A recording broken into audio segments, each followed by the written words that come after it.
experiment in an alliance between the army and the paramilitary, with the common purpose of eliminating the guerrilla movement. A cruel strategy was used. They turned the civil population into the principal target, arguing that without them, the guerrilla would not be able to survive. To catch your fish, you must first dry the water, they say in Spanish.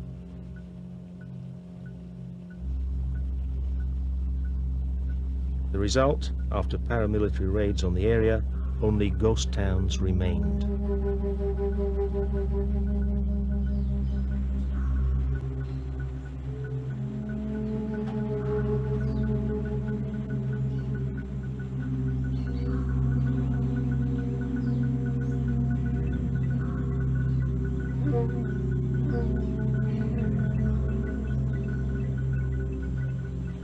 And the civil population permanently on the run.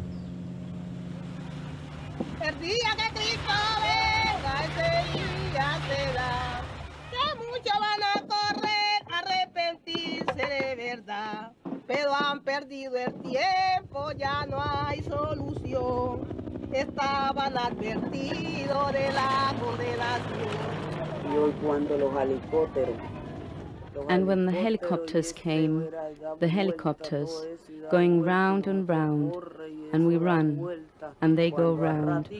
After a while the airplanes came, dropping bombs as well, and we kept running. Some say that they want to make us leave because of the canal.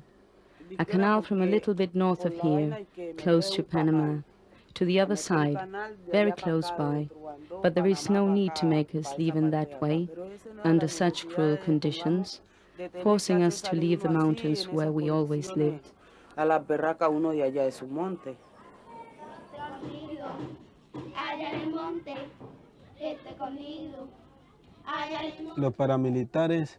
The paramilitary take a person and cut them into pieces. Still afraid that the same thing will happen, that they will bomb the area once again.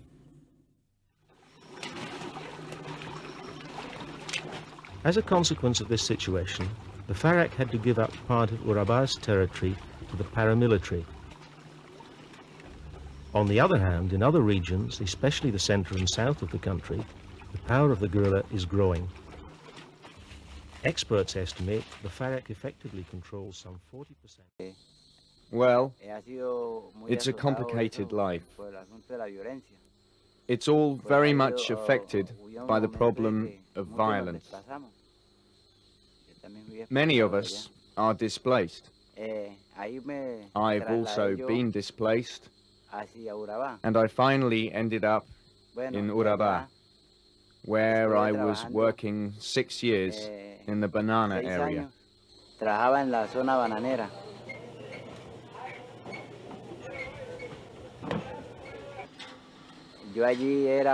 My job there was being a garrochero, which means taking bananas from the plantation to the baling machine. But violence became more and more severe, and I had to leave. I joined the guerrilla.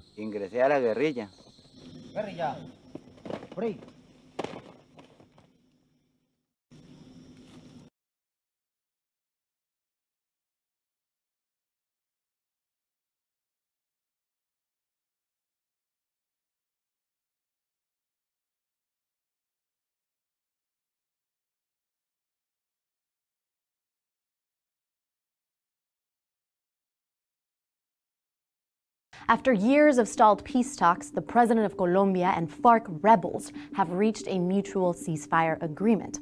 Although the FARC group is known as a criminal organization by Colombian officials, the government is cooperating with them in peace talks. So who are the FARC rebels, and why is the Colombian government negotiating with them? This episode is brought to you by AJ+.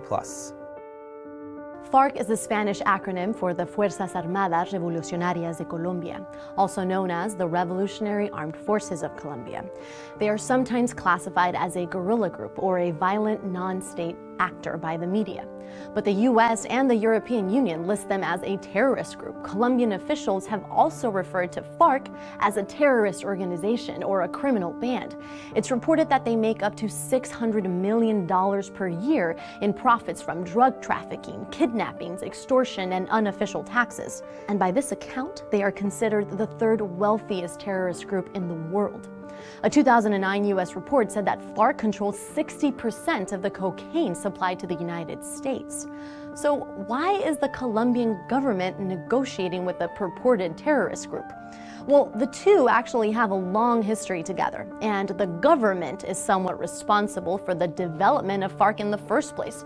In the 1950s and 60s, Colombia ended approximately a decade of civil war between conflicting political parties. In order to stabilize the country, an agreement called the National Front was set up to allow each party to alternately take control of the government every 4 years. This arrangement effectively shut out any other political party from representation, leaving the poor especially marginalized. Many people ended up joining non-state rebel factions like FARC, which promised to overthrow the corrupt government and install a communist regime that would help the poor. The FARC group and others became armed and belligerent over time. While the National Front ended in 1974, FARC continued to grow in numbers and strength, becoming especially dependent on drug trafficking, extortion, and other illegal practices to support itself. At its peak, FARC dominated a large territory throughout Colombia, especially in the rural areas and the jungles. However, since then, FARC membership and influence has declined. In 2002, Colombian President Juan Manuel Santos began a campaign against FARC and reduced their ranks more than half to 7,000 fighters in 2013. FARC's origins as an anti-corruption group fighting for representation still resonates with some Colombians. However, the impact of decades of fighting, kidnapping, and other crimes are felt by the public. The people of Colombia want peace, and there have been many rallies in the last few years pushing for an end to this violence. It is this history and sentiment that has led the Colombian government to conduct peace talks with FARC.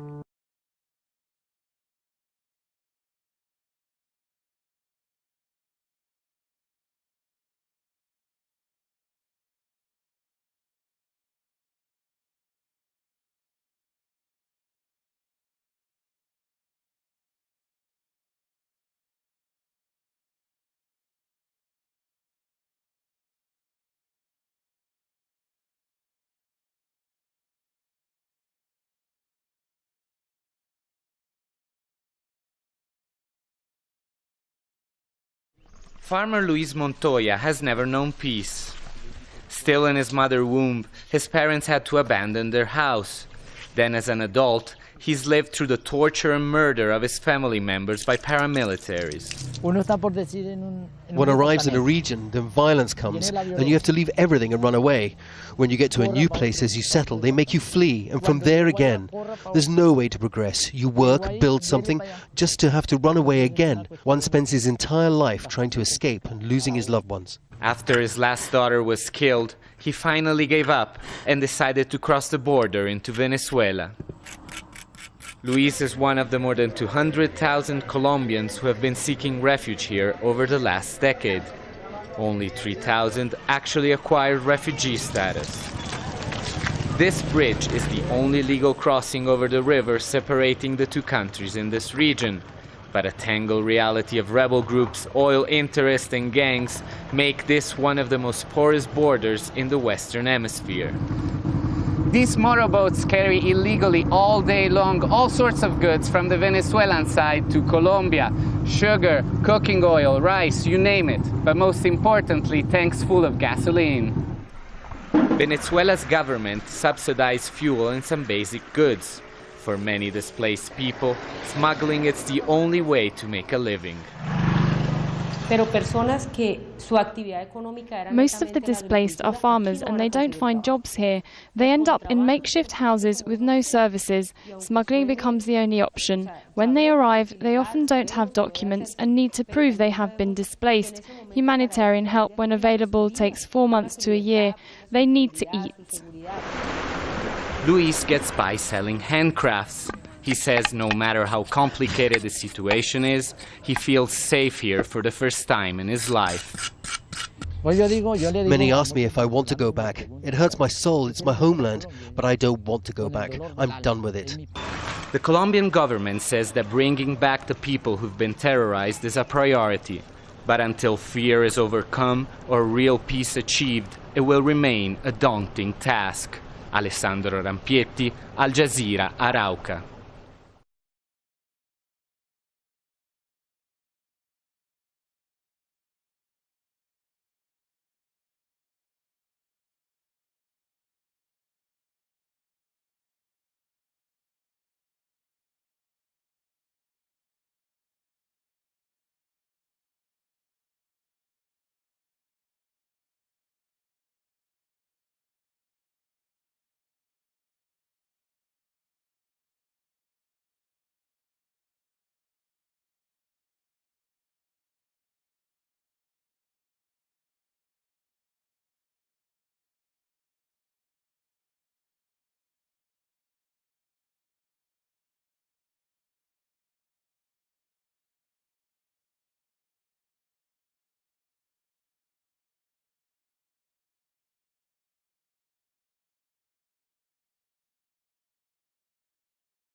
Heavily armed members of the 36th Front of the Revolutionary Armed Forces of Colombia, known as the FARC, trudged through the mountains on patrol.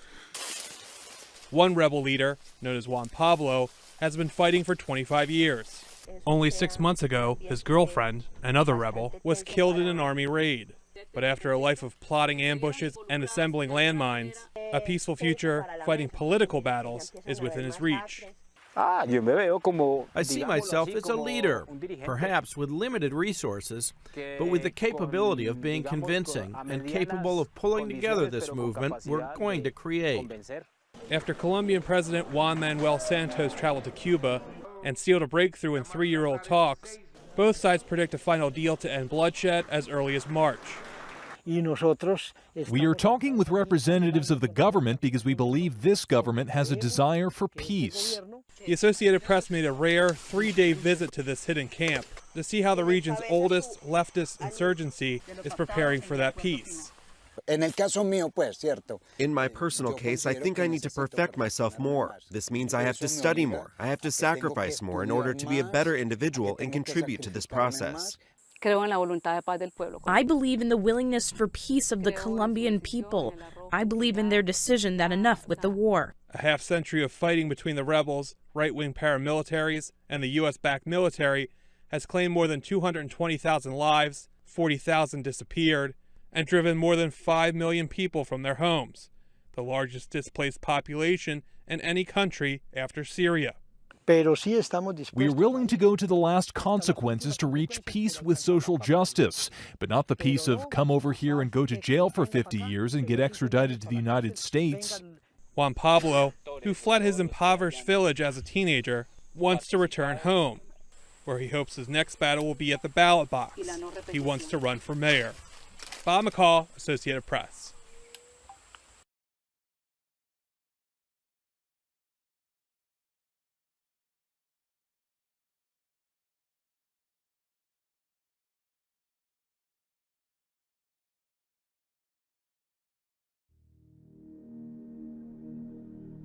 We were being driven through the streets of Medellin, known as the world's cocaine capital. Our escorts were members of a powerful drug gang. Getting access to one of the most feared criminal organizations in the world meant that we had to give up our phones and agree to be blindfolded. We were completely at their mercy. We had heard the cocaine trade had radically changed, and this was a good opportunity to find out. It was one of those moments in life where you realize this could be a really bad idea.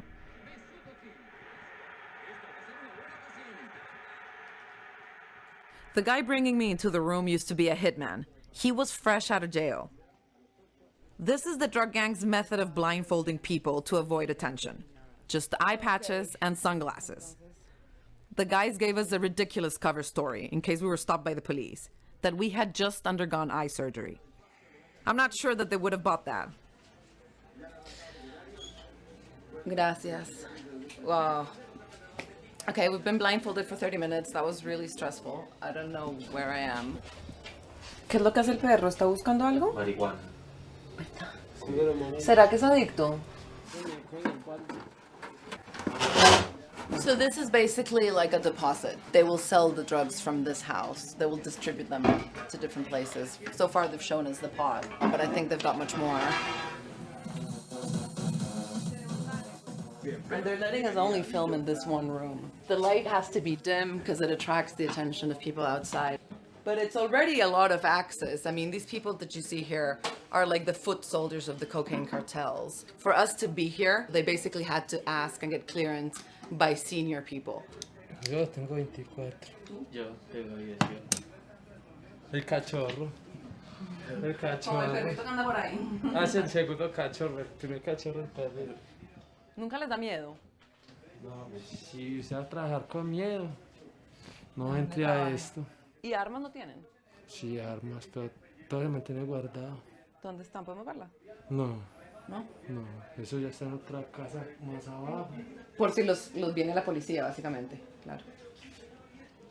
Being a foot soldier is a risky proposition. There's thousands of them in Medellin, and they can earn up to $500 a week. They start at a really young age, and most don't make it past 25. It's only the toughest who survive and make it through the ranks. These are called bricks of cocaine, and their boss knows exactly how much they're supposed to weigh. So if there's less merchandise, they get into trouble. In Miami or the streets of the US, this would be $50,000. ¿Qué estás haciendo? Voy a hacer otro proceso. Okay. Tengo que hacer con mi licuadora. Deposito todo esto acá. Yo aquí es para quitar el polvo al proceso ya. Sale lo particulado y queda lo que es el mero asiento, lo que es. Dame la bolsita. Es un cuchillo. Uno normalmente, como ya lleva tanto tiempo, ya uno que va a poner a bollar que gramera. Uno ya más o menos sabe lo que le tiene que echar. Uno llega, le echa sus 3 paladitas o 2 y media. Empaque, le sella. ¿Y cuánto crees que hay ahí? O 1 gramo. 1 gramo. Claro que hay veces, pero eso es para que también haya más clientela. Porque le salen premiados o malos. Hay química más fuerte, con más vidrio, menos vidrio, más corte. Vidrio tiene mierda. Porque hay unos de baja calidad y alta calidad. ¿Esa es baja o la blanca es la más como grisecita es la baja? No, esa es de la buena. Esta blanca, esto es más, porque es químico, es todo eso. Esto es más baratito. Esto vale 3,000, esto vale 5. It's a pretty surreal scene. There's cocaine all over the place. It's all over the floor even. It's just something that's kind of worthless for them. They're so used to it. They say they've grown with this. The security guy in the room next door was keeping watch. That is, when he wasn't feeding pot to the dog. He gave a signal that we had to leave. Who knows if a dealer was coming to pick up his stash. This is the part we're not looking forward to at all, but it has to be done apparently, again. The blindfolding is not that bad. What's really strange is to be in that taxi cab for 30 minutes or so. Oh well. Ya quedó.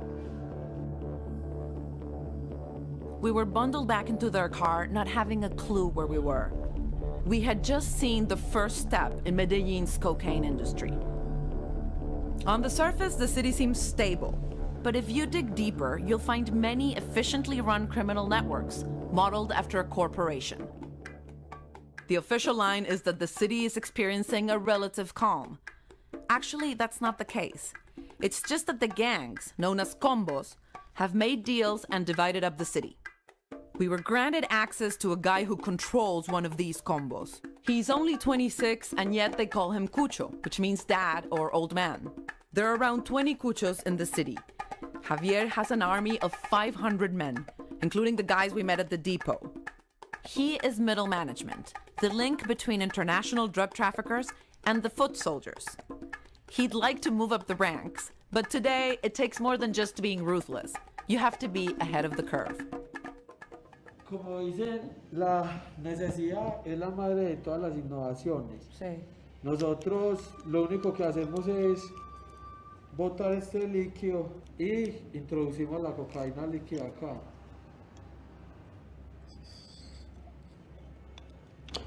Este es el líquido que nosotros estaríamos exportando, que serían unas gotas para la nariz, para desinfectar nasales. Esto se consume ya para consumir por la nariz. Hace más efecto que la cocaína normal, que es en polvo. Esto se introduce por la nariz.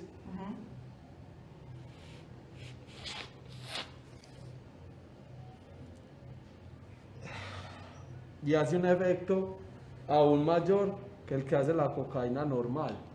Entonces, esto es un producto totalmente innovador, porque ya que la cocaína toda se vende en pasta y se consume así blanca. Asiático, digámoslo así, pues en el chino estaría costando entre 2 y 3 millones de pesos.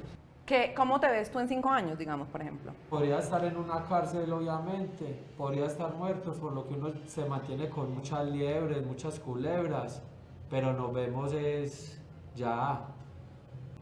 exportando nuestra mercancía al por mayor. Ese es el pensado en nosotros. En estos momentos le estamos dando duro para entrar a los mercados y así podernos lucrar más, pagarle a los políticos y a los que puedan comer y ya incursionar en otros nuevos mercados. Javier may have big plans with his liquid cocaine, but his superiors operate on a grand scale. They are the drug lords, traffickers with international business links who make the serious money. We wanted to meet one. We had heard about a new cocaine production model, which was supposed to be a game changer. So after days of waiting, we finally got notice. We were going to be shown something very few people get to see. One of the new cocaine labs. Okay, here's the call we're waiting for. Hopefully, this will work. Hello? ¿Qué hubo? ¿Quién es? We were going to be shown something very few people get to see. One of the new cocaine labs. It's crazy that this place is right in the heart of the city. We never expected it to look like this. We can't show what it looks like from the outside, but it's just like a regular, normal building.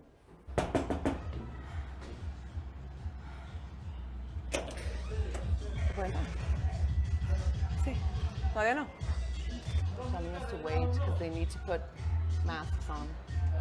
¿Puedo entrar?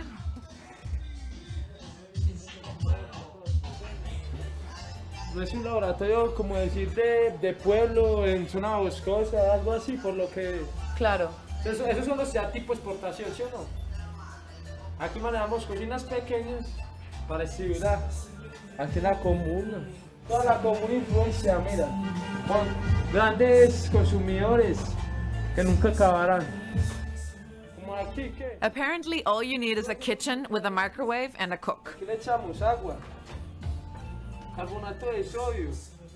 Cocaine has traditionally been made in large labs in the jungle, but these often get busted, so the cartels have adapted. It's a do-it-yourself strategy, and it's booming. ¿Cómo con eso y todo? Sí, destilando. Prendas gases, ponga a destilar. Hundreds of kitchen labs are working all over the city, 24/7. El perico para camellar transformado. O sea, aquí se echa un gramito y el camellador. No, perico. ¿Tú eres como químico? No es que sea químico, sino que sea los procesos. O sea, que uno se le hace a los que se habilan y aprende uno. O sea, aquí le echamos acetona. Se da que es un cosa muy peligroso. Un tarro de metal se lo come. Le echamos lo que mueve el mundo, gasolina. It smells pretty strong, and they obviously told us that you can't smoke or anything because the thing will just blow up. Entonces llegamos y hacemos esto. Pero eso es lo que sale, la coca sale de ahí, la cocaína. Sí. O sea, cuando se seca. Botamos el exceso. Esto nos queda como una pastica. Entonces queremos ir aquí, la metemos a un microondas a que nos quede una consistencia, vale, 7. ¿Y a ti te gusta ese trabajo? Claro, no, el trabajo, bueno, pues yo no estoy en este rango todavía. O sea, yo me sé los procesos y todo. ¿Tú ya estás más alto? Sí, o sea, yo como que pendiente de las cosas. Claro. Que vaya bien las cosas. The boss suddenly knocks on the door and everyone panicked. We had to stop all filming. Pedro is a big-time drug trafficker, and he says that's all we need to know. Giving us more information, he says, could put both of us in danger. I know what we do is wrong. Like we giving drugs to teenagers and very young people, and they destroy their lives. But if I don't do it, someone else is gonna do it. Someone else is gonna make the money. It is what it is. Have you made money? I will say yeah. Now, do you want to do something completely different? I don't want to get into any more business and trouble. I don't want to end up in a prison in the United States or here or anywhere. And I don't need it. So why to be greedy? Is it run exactly like a corporation? I have a business degree, so... You have a business degree? Yeah. This is not a business for stupid people. These huge organizations that like we had in the past, we don't have that anymore. It's just like very small groups. So many bosses, is that easier or harder? Yeah, I think it's easier and it's not so violent. We have a very low profile style of lives. We don't spend as much money as the big drug lords just to spend. We don't have $1 million horse or anything like that. So that's a huge difference. I save money in very particular countries. Until now, it has been worked perfectly. Then all of a sudden, Pedro stopped. Apparently, our time was up. We were dropped back downtown where the police warned us to be careful about getting our camera stolen. Seriously, after all that we had just seen, this was really the least of our worries. Citizens say Medellin is now safer, and authorities will claim it's a result of their effective policies. We found that neither of these are entirely true. As the boss said, bloodshed is bad for business. It draws too much attention. This is the new cocaine trade. Low profile, run out of tiny apartments, and less violent, at least for the time being.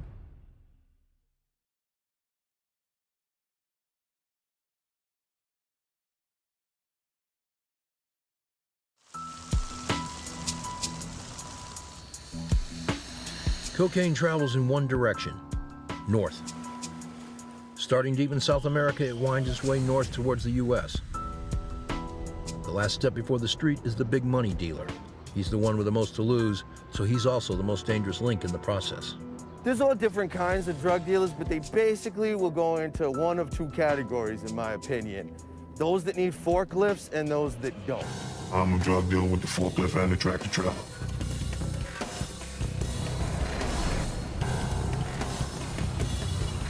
In my lifetime, I've touched at least 20 million. Typical day for me was opening up 4 o'clock in the morning, selling drugs to about 9 o'clock that night. It was like going to motor vehicles, going to PSE&G to pay a bill. Lines of people waiting to cop. That was every day. We didn't take no holidays. Christmas, we sold drugs. New Year's, we sold drugs. Easter, we sold drugs. 4th of July, we sold drugs. If I had to wrap it up in one thing, the best thing about selling cocaine is the money. Is the money. And I'm talking about the kind of money that you have to pay people to count for you. 30, 40,000 a day. That's a lot of money.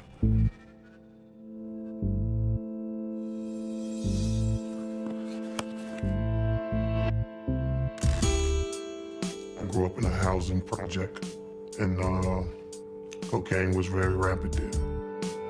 It was all around me. The older guys had all the finer things. They had the cars, they had the clothes, they had the women.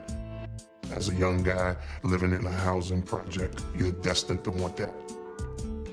Always in the crew, all they did was throw dice. But in the midst of the dice, you got people who come up to the game, they cop, they go. And I saw that growing up. One guy one day said, would you like to make some more money? One of my guys got locked up. And I already knew, like I said, to make that kind of commitment, I knew what might come along with it. So I just said, yeah, sure. It wasn't even a second thought. I watched, I listened to the older guys, and I learned how to become a successful drug dealer. It's no different than learning in the class. You're just learning in the street. And the things that you learn in the street is how to package, how to set up distribution, how to make profit. The business is definitely competitive. So to make your cocaine spot blow up, give out pure cocaine. You get yourself some good quality cocaine. You might want to visit an island somewhere, you know, wherever, Colombia or Miami, South Beach, whatever the case may be. Throw out the best stuff out there. In 2 weeks, they'll wait for me. So like that, they can get what they think in their mind is already the best quantity stuff that's out there. Your name and your product will be certified. Once your clientele is established, your name is out there, that you're proven to have the best, then you step on it. The way to make money dealing drugs is simple. Build a loyal customer base by selling uncut product, then boost profits by diluting it over time. That was Bonita I just put. The coke on the streets today has as little as 15% actual cocaine in the powder. An ounce will become 2 ounces. 2 ounces will become 4 ounces. Before you know it, I'm selling a whole bunch of garbage, but everybody's already addicted to my stuff. This is how you add money to cocaine. The profits on it are greater. The risk is still the same. Everybody is doing this, from the highest to the lowest. The little person on the street that comes to buy 3 vials. They will take the 3 vials, open it up, spill it out, cut it, put it back in the vials, sell $30 worth, and still got $30 worth to use to go back and cop again. So this is why the cut game is so important. A big money dealer can rake in $40,000 in a day, but it's not an easy living. The threat of arrest and imprisonment is always present, which is why everyone in the cocaine business works to keep their identity secret. What everyone does is they keep it stratified. I deal with the customers, and then I buy my stuff from some guy, right? I don't know where that guy gets his stuff from. The customers don't know the guy that I get my stuff from. It's kind of like how Al-Qaeda works. You know, it's like a cell network. And this way, if I ever get caught, I can only snitch up one dude. Then they can get him, and he's got to snitch up one more guy. You know what I mean? I was working with more than 60 people. Well, out of those 60 people, it may have been only 3 that was really knowing what's going on. Everybody else was thinking that they knew what's going on. Because when you're getting money on a large scale, you're paranoid. You're thinking everybody is watching you. You never know what door your enemy is coming out of. You want to protect yourself. You don't want to get this money and die. You want to get this money and live good. You get up the morning, you walk out your door, you don't know what's coming at you. There's a stick-up kid out there waiting to get you. Somebody wants to take the little empire that you have and make it their own, including police.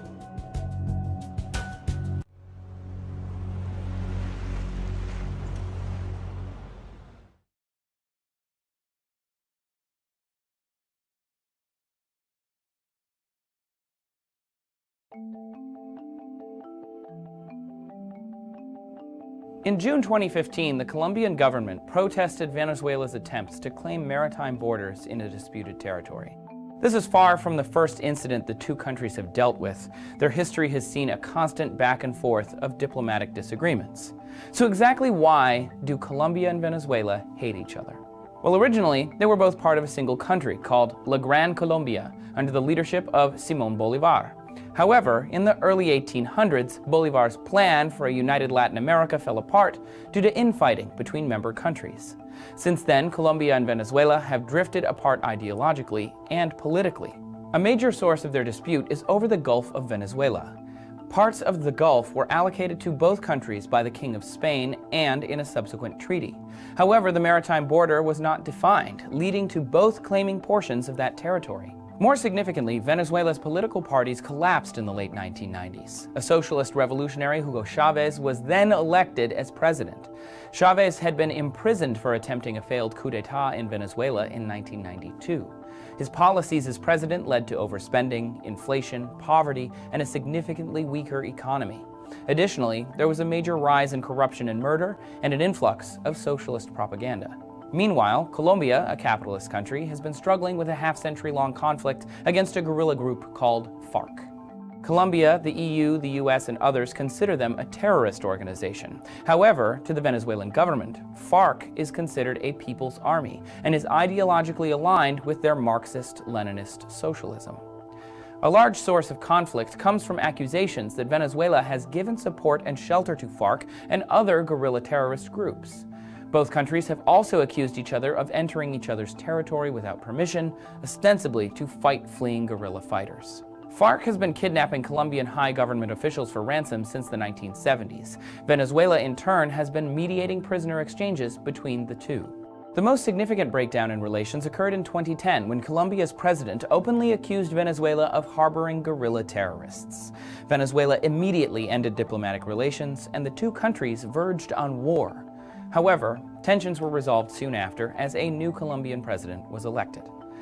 The two countries have had a long history of differing ideologies and questionable honesty, leading to significant issues in attaining their individual goals.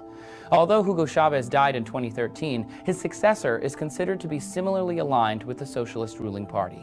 Whether the two countries will ever be able to solve their territorial, political, and guerrilla-based disputes is unclear.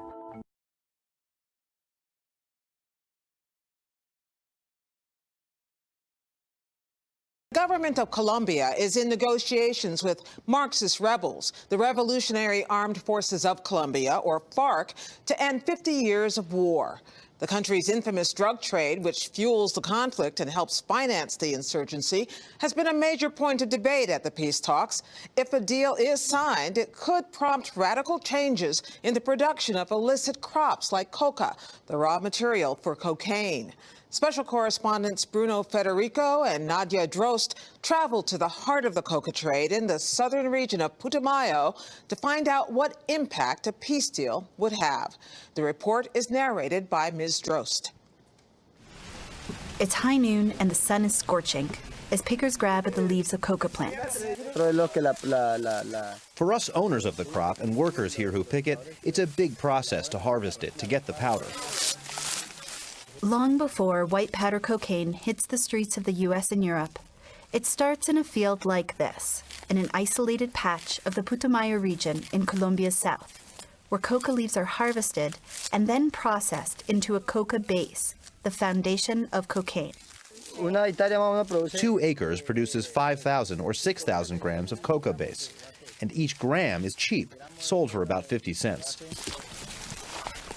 These pickers are at the bottom of the rung of Colombia's multi-million-dollar cocaine industry, but in providing the raw material for cocaine, they risk arrest on drug-related charges and don't want their faces to appear on camera. This is illegal, you know. If the government comes and sees the laboratory, they'll burn it, and if they see the guys working here, they'll take them away. It's a real problem. Even so, these workers face the risks of the job because they have few other options. If they were to grow food crops, they say, they'd have to travel great distances to market for rock-bottom prices and little profit. Coca provides them a way to make a living. Legal work doesn't pay very much, but this pays well, you know. These guys can make $25, $30 a day, but elsewhere a day laborer is worth $6 a day. That's why here in Putumayo, ground zero of the coca trade, coca is the main livelihood for locals. But that could drastically change should a peace deal be signed between the FARC and the government. Negotiators debating how to address Colombia's infamous drug trade have agreed to put an end to illicit crops. Colombia's drug trade generates the FARC an estimated $200 million a year. According to Insight Crime, a group that tracks the illicit drug trade, the rebels are considered narco-traffickers. But Joaquin Gomez, the top commander of the FARC Southern Bloc, says that's an unfair characterization. He says the FARC doesn't exist because of the drug trade. They draw on it by taxing it to finance their cause. There's been one relationship or another indirectly with narco-trafficking, but that's why they're crimes related to rebellion, because it's been to get the funds or means to keep confronting the enemy of class. The U.S. State Department claims Gomez has overseen the production of thousands of tons of cocaine and offers a reward of $2.5 million for his capture. But as part of a peace deal, Colombia's President Juan Manuel Santos visited the U.S. in February and asked Washington to drop drug-related charges against FARC leaders. Since 2000, the U.S. has spent over $9 billion on Plan Colombia, fighting the narcotics-fueled insurgency.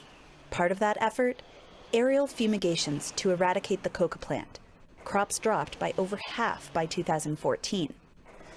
But production is back on the rise, and Colombia has overtaken Peru as the world's top producer.